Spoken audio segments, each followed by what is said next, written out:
repart. Ils sont d'une indiscipline.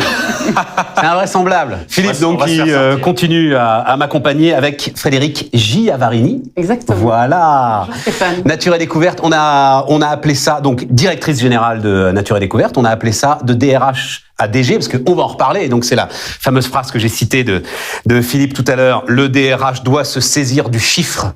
Il a été capté, préempté, pris en otage par le directeur financier. Il est temps que ça cesse. Je vais me faire plein d'amis. Donc, d'abord, Frédéric, présentation, je vais vite, début dans le conseil en stratégie, jusqu'à la direction de la stratégie et des affaires publiques de la FNAC, c'est ça, hein? Et en 2014, vous devenez DRH de la FNAC, premier virage dont on va parler, puis de l'ensemble FNAC Darty, et puis donc la direction générale maintenant de Nature et Découverte au moment du rachat de l'entreprise par Après le rachat de l'entreprise. 2 ans après le rachat de l'entreprise. 2 ans après le rachat de l'entreprise par Fnac Darty, parce qu'il y a une, parce qu'il y a eu une première, j'imagine, opération de fusion menée par le fondateur de Nature. Non, il n'y a pas de fusion avec Nature et Découverte. Nature et Découverte reste une filiale relativement indépendante au sein du groupe. Elle a son propre siège, ses propres fonctions, notamment RH, financière, commerciale. Et elle n'est pas intégrée comme l'a été Darty au sein du groupe. Bon, mais alors ça veut dire qu'on commence par la fin, parce que c'est pour ça qu'il y avait besoin d'une DRH à la tête d'une telle. Alors, je sais pas quel terme on peut employer, quoi. On peut quand même employer le terme de filiale. C'est quand même une filiale. C'est une filiale, voilà. C'est une marque différente qui a ses propres activités, qui ne fait pas exactement le même métier. Avec une culture d'entreprise très forte. Très forte, basée sur des engagements historiques en faveur de la diversité et de l'éducation à la nature. Et est-ce que le DRH là-dessus est comptable de cette culture d'entreprise et qu'il y avait besoin de cette culture DRH pour diriger Nature et Découverte au sein de l'ensemble Fnac Darty? Alors c'est un résumé probablement, mais je pense qu'avoir une expérience de DRH et une sensibilité de DRH donner probablement des armes pour être compatible avec la culture de Nature et Découverte. Nature et Découverte, vous l'avez dit, c'est une entreprise qui a une culture extrêmement forte, qui est très axée sur l'humain, très axée sur les engagements, et dans lequel le sens au travail, le sens du rôle de l'entreprise vis-à-vis de la société, vis-à-vis de ses clients, est essentiel. Et pour incarner cette entreprise, il fallait un leader qui soit en mesure de donner de la vision et de créer les conditions pour que le collectif de travail s'épanouisse. Ouais. Et je pense que les DRH ont un certain nombre d'atouts pour faire cela. Alors, mais revenons au départ. Donc, quand je vous présentais, c'est-à-dire, vous dites donner une vision, sans doute on voit aussi le mindset stratégie. Vous m'avez dit, parce qu'il y a quand même une bascule de l'opérationnel aux ressources humaines dans votre carrière, et vous m'avez dit c'est pour avoir de l'impact. Ouais, moi je dirais les choses un peu différemment. Ah bah ouais, allez-y. Quand j'étais directrice de la stratégie, ce qui me manquait, c'était l'opérationnel. Directrice de la stratégie, c'est un job honnêtement hyper intéressant. Vous êtes aux côtés du patron, vous êtes au courant de tous les sujets stratégiques de l'entreprise, vous discutez partenariat, vous construisez les projets. Pour autant, c'est pas vous qui êtes en charge de leur mise en œuvre opérationnelle. Et quand vous êtes dans le retail, c'est cette action, cette capacité à rendre opérationnel les sujets qui fait la différence. Ouais. Et qui est-ce qui fait ça? C'est le DRH, parce que le retail, c'est une activité, on va dire people intensive, si je puis me permettre. Non, mais bien sûr. En particulier le retail traditionnel. Et donc c'est quand on arrive à transmettre aux hommes les projets qu'ils deviennent opérationnels. Donc le DRH, il a le rôle de présenter le projet aux partenaires sociaux. Il doit évidemment respecter une procédure légale, donc c'est un impératif catégorique pour que le projet soit déployé, mais il doit aussi donner le sens, prévoir la formation, mettre en place les plans d'action de conduite du changement, prendre la température, s'assurer que tout est bien compris. Et c'est ça qui fait la différence. C'est ça qui rend le projet réel dans l'entreprise. Donc c'est ça qui est opérationnel.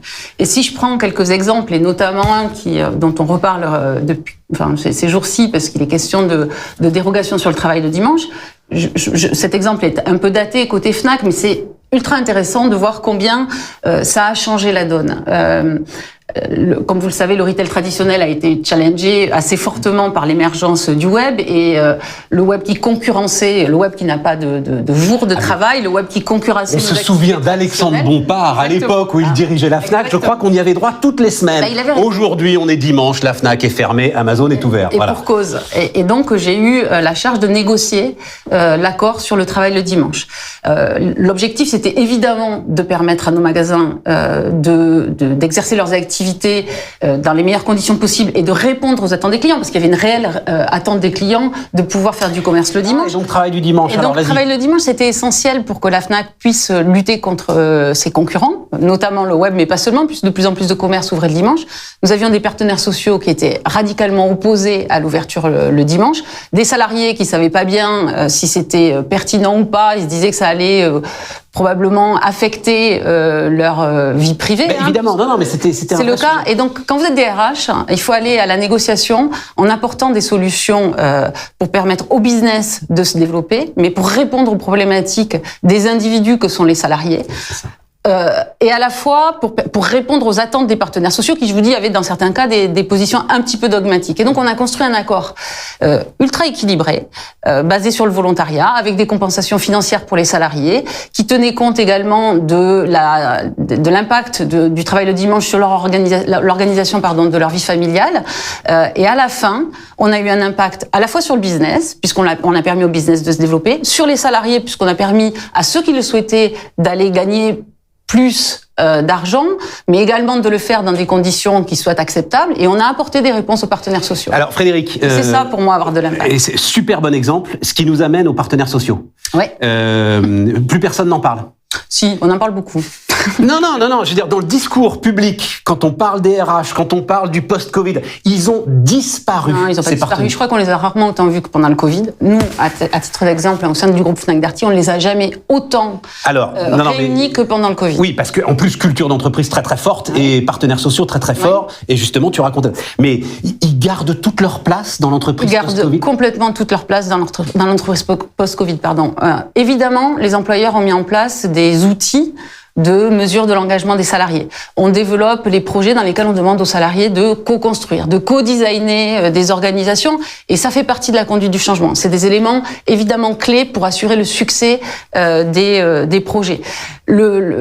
Chez Fnac Darty, on a déployé un outil qui s'appelle Supermood et qui tous les mois va demander aux salariés s'ils seraient prêts à recommander l'entreprise à l'extérieur.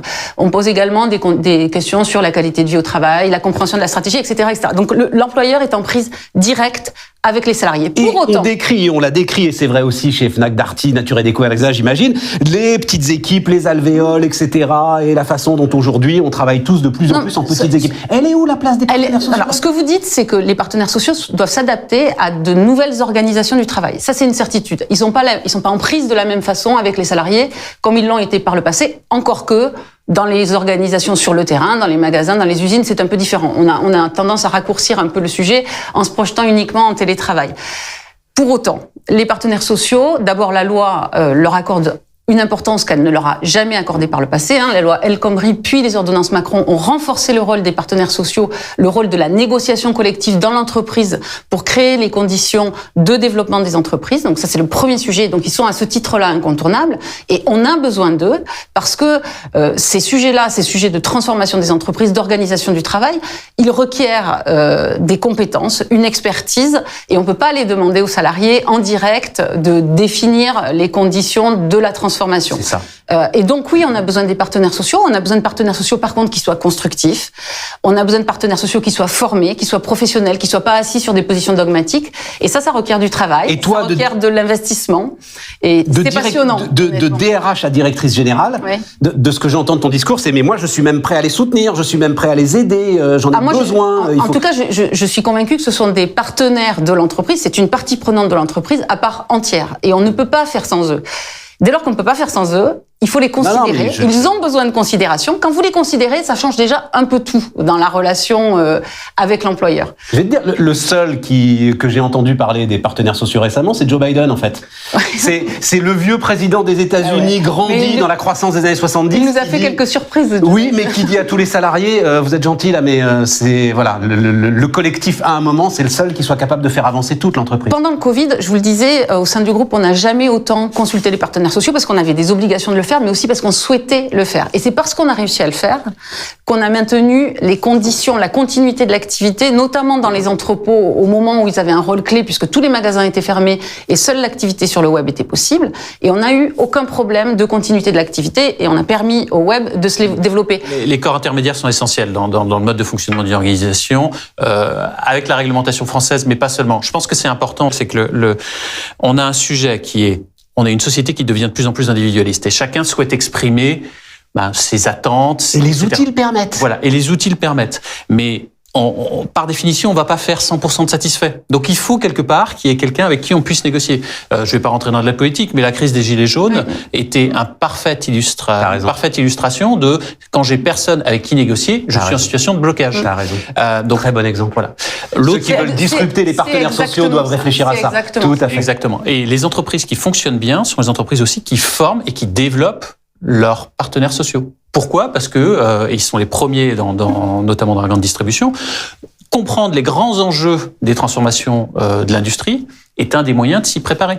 Ils sont en attente là-dessus. L'objectivation de la performance. Parce que, oui. En fait, c'est une réflexion très intéressante de Philippe, parce que tu es là, de DRH à directeur ou directrice générale, il n'y a pas beaucoup d'exemples, en fait. Et Philippe a une théorie là-dessus. Et c'est parce qu'ils n'arrivent pas à objectiver leur performance, les DRH. Exactement. Ça m'intéresse beaucoup. Vas-y, Philippe. Ma conviction, c'est quoi ? C'est que les DRH, de manière générale, notre profession, a mis de côté le sujet des chiffres en disant on gère de l'humain, donc c'est pas des chiffres. Et du même coup, ce que le directeur financier, lui, a très bien fait, c'est qu'il a pris les chiffres, il a expliqué la performance. Donc, quelque part, je force le trait, je vais me faire plein d'ennemis dans les directeurs financiers, mais il s'est approprié, entre guillemets, la performance. La performance, puisqu'il vous l'explique. Voilà. Le DRH est tout aussi capable d'expliquer la performance. Il est capable d'expliquer, on va parler tout à l'heure de confiance, je crois. On parlera un peu de l'impact de la confiance sur la capitalisation. Si tu donnes des métriques comme ça, en expliquant que, voilà, si mon taux d'engagement s'améliore, j'ai tel impact sur le business. Si je forme mes collaborateurs, j'ai tel impact sur les ventes. Si je les responsabilise, j'ai tel impact sur les SG&A, les frais généraux, merci. Voilà. Directrice générale. Ouais, vous voyez la différence. Là, ça se voit. L'impact. Voilà. Et donc, à chaque fois que tu mesures ça, c'est le moyen d'asseoir ta position autour de la table et d'affirmer davantage ton impact stratégique dans l'organisation. Donc, il faut qu'ils le fassent. Et il faut qu'ils le fassent. Il faut qu'ils objectivent, il faut qu'ils saisissent le chiffre, comme tu le dis. Exactement. Et après, moi, ce que je leur dis aussi, c'est je leur dis, sentez-vous à l'aise, tous les chiffres sont faux. D'accord ? Tous les chiffres sont faux. Les chiffres d'inflation sont faux. Avec ça. Les chiffres le meilleur exemple, c'est quand tu avais les taux de chômage publiés par l'INSEE, l'UNEDIC, t'en avais un qui montait, l'autre qui descendait, personne n'arrivait à expliquer pourquoi. En fait, c'est simplement comment tu le mesures. Tous les chiffres sont faux. L'important, c'est qu'ils soient faux de manière cohérente. Voilà. Je prends sur moi pour tolérer cette attaque profonde à la science statistique que personnellement je vénère. C'est la phrase de Churchill, hein ? Oui, je ne crois qu'aux statistiques que j'ai moi-même trafiquées. Bon, Frédéric. Qu'est-ce que j'en pense ? Ouais. Alors, je suis partiellement d'accord avec lui. Ce que je pense, c'est que globalement, ce qu'on attend d'un leader et d'un DG en particulier a beaucoup évolué au cours des dernières années et en particulier pendant la crise du Covid. Sans vouloir, en caricaturant un peu comme Philippe l'a fait, je pense qu'il y a quelque temps, on attendait du DG qui sorte des profits. Et basta. Et en tout cas, c'est là-dessus qu'on se focalisait, les attentes des actionnaires, et puis c'est tout. Et on le racontait de cette manière-là, et je pense que ça fait 30 ans que c'est un peu ça qui a dominé. Ça a évolué bien avant le Covid. Parce que on est dans un contexte qui est de plus en plus complexe et de plus en plus incertain. Et ce qu'on attend des leaders a profondément changé. On n'attend plus d'un patron qui se concentre uniquement sur les profits, même si évidemment faire des profits c'est impératif parce que c'est assurer la pérennité de l'entreprise à long terme. Donc c'est juste pas une option. Pour autant, comme je le disais tout à l'heure, je pense qu'on attend du patron qu'il donne la vision et qu'il crée les conditions pour que l'entreprise soit performante. Et ça, c'est un peu différent, c'est beaucoup plus holistique dans ce qu'on attend du patron. On attend des compétences de nature différentes.